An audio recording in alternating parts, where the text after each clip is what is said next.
नमस्कार दोस्तों, स्वागत है आप सबका आज के क्लास में। आज के क्लास में हम लोग डिस्कस करने वाले हैं वेलफेयर अप्रोच के बारे में। ना इसको शुरुआत करने से पहले तो मैं आपको बता देना चाहता हूँ अभी तक हम लोगों ने पढ़ा क्या क्या है।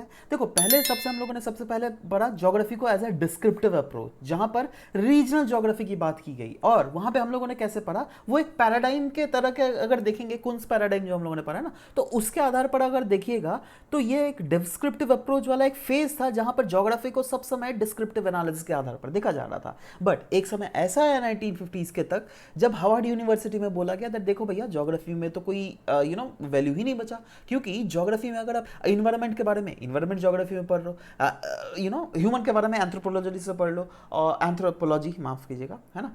उसके बाद आपका जाके डिफरेंट अदर फैक्टर्स जो है, जैसे क्लाइमेट के बारे में पढ़ना है, मेट्रोलॉजी से पढ़ लो, राइट। तो ज्योग्राफी है तो है क्या।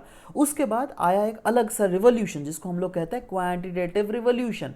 ये एक अलग फेस है, जहां पर ज्योग्राफी को as a mathematical and statistical technique के आधार पर रखा गया, जहां पर मॉडल मेकिंग काफी ज्यादा कॉमन हो गया, राइट। बट इसमें भी बहुत सारे खामियां थी, जैसे ये नॉर्मेटिव क्वेश्चंस को बिल्कुल लेता नहीं था, राइट। जो नॉर्मेटिव क्वेश्चन मतलब ह्यूमंस का लाइक क्या होता है, ह्यूमंस का डिसलाइक क्या होता है, राइट। ह्यूमंस जो एक कुछ कुछ तो कल्चरल बिलीफ होता है ना जी, कल्चरल बिलीफ के आधार पर भी ह्यूमन डिसीजंस लेते हैं।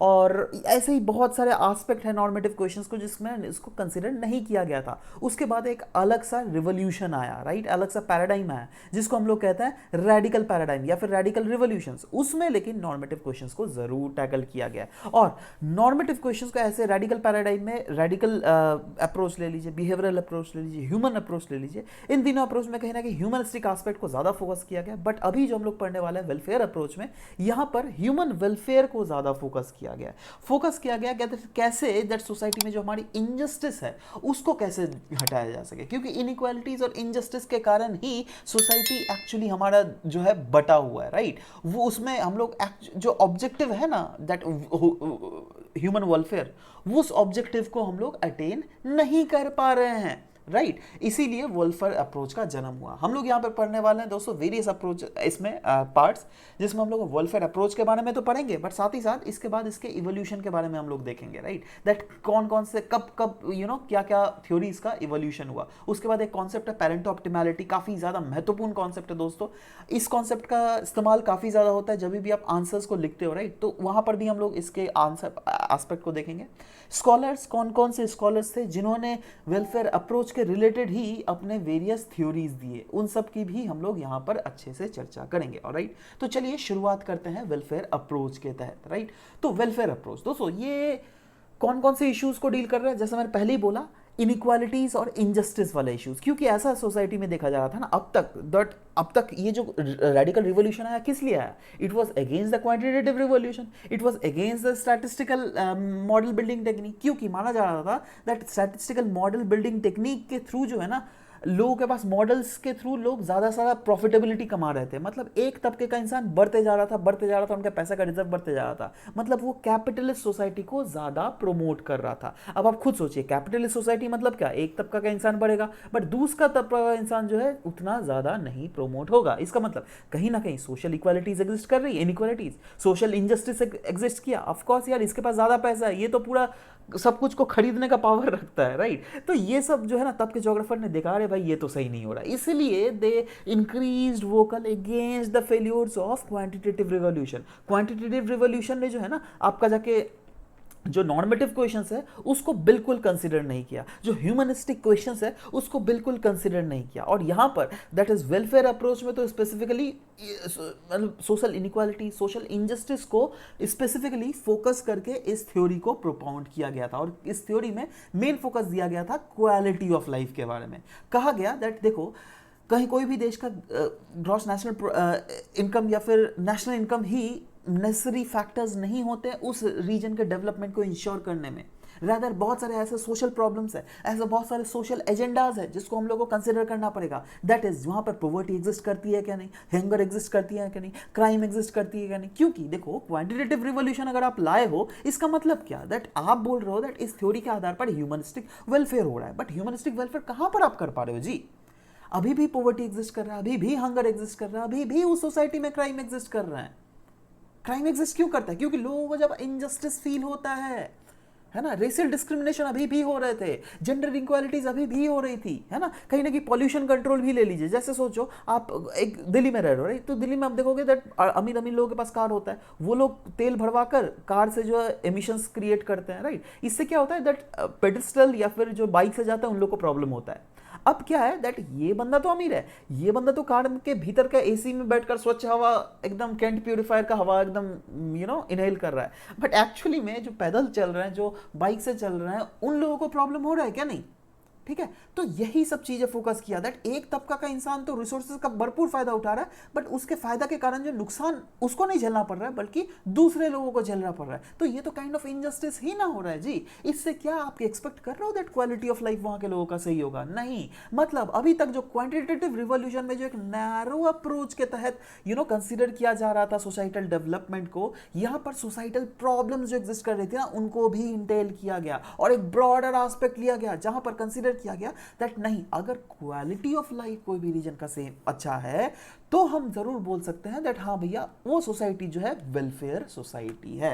अब इसके इवोल्यूशन के बारे में, मतलब वेलफेयर तो अप्रोच देख लिया आपने, इवोल्यूशन जो है ना, इसके दो अप्रोचेस हम लोग देखते हैं दोस्तों। इवोल्यूशन अगर एक्चुअली में देखिएगा 1950s में, मैं एक टाइमलाइन आपको बता ही देता हूँ। वैसे देखो ये जो है ना, ये जस्ट जो मैं लेसन पढ़ा रहा हूँ, ये जस्ट एक आप रिविजन पर्पस के लिए ले सकते हो, यहाँ पर डिटेल्स में हमने नहीं पढ़ाया हुआ है। मैं आपको इसको नॉलेज इसलिए दे रहा चाहता हूँ दैट जो भी बंदे रिविजन कर रहे हैं उनके लिए एटलीस्ट एक रफ व्यू पॉइंट मिल जाए दैट हाँ भैया ये चीजें हम लोगों ने पढ़ा है, राइट। इसके डिटेल्स में लेकिन हम लोगों ने अपने स्मार्ट क्लासेस में ऑलरेडी बहुत अच्छे से करवाया है। You can refer to that as well, right.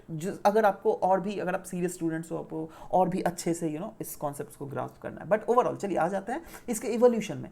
Evolution में इसके दो अप्रोचेस को हम लोग डील करते हैं। एक है डिस्क्रिप्टिव अप्रोच होता है दोस्तों, एक होता है process oriented approach, right. Descriptive approach में मेनली फोकस किया जाता है दैट कैसे सोशल इनइक्वालिटीज जो एग्जिस्ट कर रही है उसको खत्म किया जाए, कैसे सोशल जस्टिस दिलाया जाए हर एक लोगों को, अमीर लोगों को भी, गरीब लोगों को भी, हर एक हर एक क्लास के लोगों को, हर एक रेस के लोगों को, राइट। और इसका मेन एम्फेसिस होता है who gets what, where and how. देखो हु मतलब हम जो सोचो ये एक ज्योग्राफिकल अगर एरिया है, ये मैप ले लो, राइट। तो ये तो एक रीजन आप कंसीडर कर रहे हो, बट इस रीजन में बहुत सारे स्पेसेस है ना जी। सोचो आपको इस स्पेस को कंसीडर करना है, मतलब आप इस स्पेस में फोकस कर रहे हो। हूँ मतलब ये वैसे पॉपुलेशंस है जिसको आप अंडर ऑब्जर्वेशन रखना चाहते हो, जिसको आप अंडर उसको अब देखना चाहते हो दैट हाँ भैया वहां पर ही एक्चुअली में सोशल उस रीजन में आप ह्यूमन वेलफेयर पहुंचाना चाहते हो, राइट। तो ऑफ कोर्स उस रीजन का पॉपुलेशन को आपको ऑब्जर्व करना पड़ेगा ना जी। आपको पता करना पड़ेगा व्हाट, दैट इज उन लोगों को कौन से फैसिलिटीज अवेलेबल हो रहे हैं, कौन सी अम्यूनिटीज अवेलेबल हो रही है, क्योंकि बेसिक अम्यूनिटीज क्या होती है, रोटी कपड़ा मकान, वो जो उनको अवेलेबल हो रहा है क्या नहीं। वेयर मतलब हम लोग देखते हैं दैट अलग अलग यहाँ पर भी इसको भी इसका भी अगर बड़ा व्यू बता लो तो सोचो एक ये रीजन रहेगा जहाँ पर पुअर लोग रहते हैं, एक ऐसा रीजन रहेगा जहाँ पर रिच लोग रहते हैं, राइट। तो सिर्फ रिच लोगों को ही यहाँ पे फैसिलिटीज मिल रही है या पुअर लोगों को भी मिल रही है? यहाँ के ओवरऑल रिच लोगों का जो रीजन है वहां पर स्टैंडर्ड ऑफ लिविंग कैसा है, पुअर लोगों का स्टैंडर्ड ऑफ लिविंग कैसा है, वो चीज हमें देखना है वेयर वाले एस्पेक्ट में। और हाउ मतलब देखेंगे दैट अगर सरकार यहाँ पे स्टेप ले रही है तो कितना हद तक सरकार ने उस डिफरेंसेस जो है उसको घटाने में एक महत्वपूर्ण भूमिका निभाई है, राइट। और प्रोसेस ओरिएंटेड अप्रोच में बेसिकली हम लोग डील करते हैं व्हाई एंड हाउ एस्पेक्ट वाला इनइक्वालिटी, क्योंकि ऑफ कोर्स सोसाइटी में जो है इनइक्वालिटीज एग्जिस्ट कर रहा है ना, ये होता है ना दैट क्यों एग्जिस्ट कर रहा है, कैसे एग्जिस्ट कर रहा है, उस चीजों को हम लोग फोकस करके उस रीजन के वेलफेयर के बारे में अपन डिसीजन लेते हैं। तो इसी के साथ डिस्क्रिप्टिव अप्रोच भी हो गया और प्रोसेस ओरिएंटेड अप्रोच भी हम लोगों ने यहाँ पर कवर कर लिया। अब आ जाते हैं ये कॉन्सेप्ट पैरेंटो ऑप्टिमैलिटी में। पैरेंटो ऑप्टिमैलिटी में प्रेजेंट एरा में जो कॉन्सेप्ट ऑफ इक्वालिटी है ना उसको दर्शाता है। ये बोलता क्या है दैट सोचो एक रीजन, एक बंदा है, सोचो मैं ही हूँ, राइट, मैं हूँ ए, आप हो बी, राइट। और सोचो देश में हमारा 100 ही रुपया है या फिर 1000 रुपया है, राइट।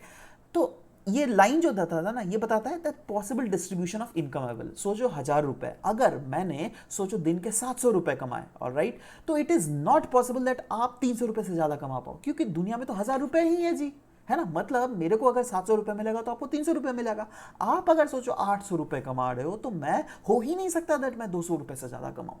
समझ रहे हो? इसका मतलब ये कॉन्सेप्ट बताता है that is impossible to make some people better off without making other worse off. मतलब एक बंदा अगर पैसा ज्यादा कमा रहा है तो दूसरा बंदा पैसा कम ही कमाएगा, ये गारंटी है। और वही चीज ना आप उसको रिलेट करके देखो दैट कोई भी, बहुत सारे देश के पॉलिटिशियंस काफी ज्यादा करप्ट होते हैं, है ना, वो अपने जेबों में पैसे भरते हैं। अब वो अपने तो जेबों में पैसे भर रहे हैं, बट अल्टीमेटली वो पैसा कहां पर पहुंचता? गरीबों के पास, है ना, उनका फायदा होता, बट उनका तो फायदा नहीं हो पा रहा है। यही चीज हम लोग पेरेंट ऑप्टिमैलिटी में पढ़ रहे हैं, और इस चीज के कॉन्सेप्ट को अगर आप आंसर राइटिंग्स में भी इंक्लूड कर सकते हो। अगेन इस चीजों के बारे में बहुत ज्यादा अच्छे से डिस्क्राइबली दिया हुआ है हमारे स्मार्ट क्लासेस के कोर्स में, तो आपको अगर अटेंड करना है आप वो भी अटेंड कर सकते हो।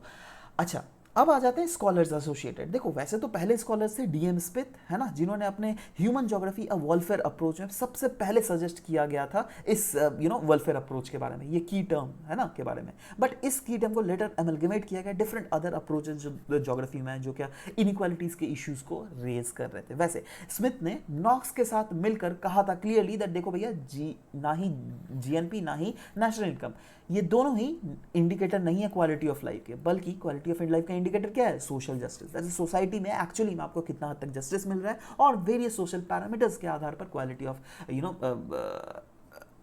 लाइफ जो है वो डिस्कस किया जाता है, राइट। जैसे हैप्पीनेस इंडेक्स ले लो, एचडीआई ले लो, ये क्या है? ये इंडिकेटर्स ही है ना, है जो क्या बताते हैं कोई भी रीजन की क्वालिटी ऑफ लाइफ कैसा है।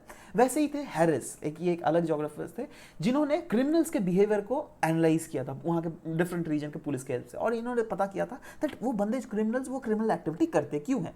क्योंकि वो सोसाइटी में इनजस्टिस फेस कर रहे हैं, kind of, right. Next Sanon and Davis थे, इन्होंने बेसिकली लिखा था that importance of medical issues, क्योंकि देखो पब्लिक एक्सेस मिलना ही चाहिए medical issues, I mean medical related चीज़ों में, राइट। जैसे सोचो आप एक रीजन में रह रहे हो, राइट, सोचो आपके माता पिता वृद्ध है, राइट, और वहाँ पर अगर आपको अच्छा अस्पताल नहीं मिल रहा है, भले आपके पास पैसे हैं, तो क्या फ़ायदा भाई उन पैसों का, है ना? आपका क्वालिटी ऑफ लाइफ तो पुअर हुआ ना जी, तो ह्यूमन वेलफेयर कहाँ से अटेन हो पा रहा है? तो ये सब चीज़ों को बहुत महत्वपूर्ण से इन लोगों को द्वारा फोकस किया गया था, और इसी के साथ पर मतलब ये सारे वेलफेयर अप्रोचेस को हम लोग कवर करते हैं, राइट। और जैसे कि मैंने बोला दैट ये जस्ट एक रिवीजन पर्पस में है, और आशा करता हूँ दैट जो बंदों ने पहले से पढ़ा हुआ है अच्छे से इसको डिस्क्राइब वे में, वो अच्छे से इस रिवीजन क्लासेस के थ्रू अपने जो भी पढ़े हैं उनको आप रिकॉल कर सकते हैं, right. So anyways this was all about the discussion that we had. दोस्तों मिलते हैं नेक्स्ट क्लास में, till then bye bye, take care and thank you for listening to the whole video. Thank you very much.